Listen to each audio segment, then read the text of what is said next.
Bos días a todos amigos dende o meu recuncho de Trevinga. Olga Novoa é unha das grandes poetas con quen temos o privilexio de contar no noso grupo cultural Nós a xente do redor. Hoxe, a quenda diste espazo das madrugadas correspóndelle a esta extraordinaria muller. Nesta ocasión, Olga regálanos no número 19 da nosa revista un delicioso conto ao que terei o placer de poñer voz, titulado Contos de Camilo para a Feira de Cambeo.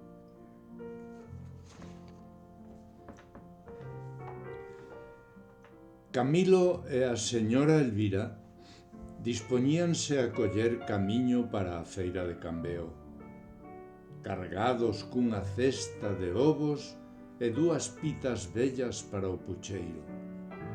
Como cada 19 de mes, chaman a súa filla Elvirita para darlle a orde de que non se alonxase da eira do pobo mentras este a soiña.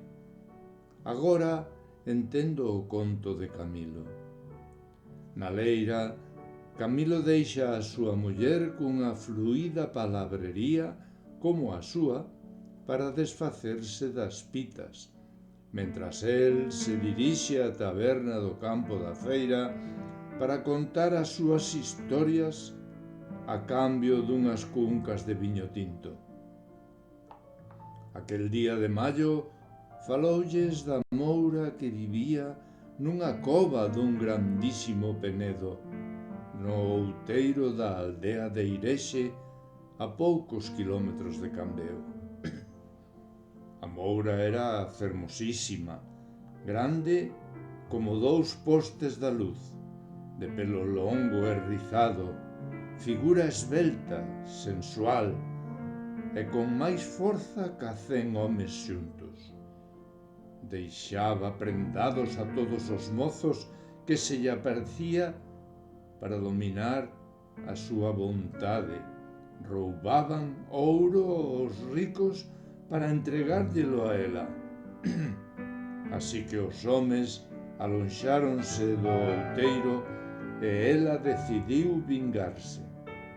Un día, unha mociña do pobo de Vilarnaz, chamada Maruxiña, non volveu para a casa. Era loura, de ollos verdes e figura redondeada que a todos namoraba. Unha noite non volveu a casa e pasaron os días, moitos días. Os veciños non deixaron de buscala e ao fin decidiron subir á cova da moura. Alí, a nai Amadora, que así se chamaba, berrou o nome da súa filla ata quedar sen voz. Maruxiña, Maruxiña, donde estás, miña filliña? De súpeto, un trono e unha voz de ultratumba deixounos a todos de pedra. Non hai Maruxiña, nin hai Maruxón.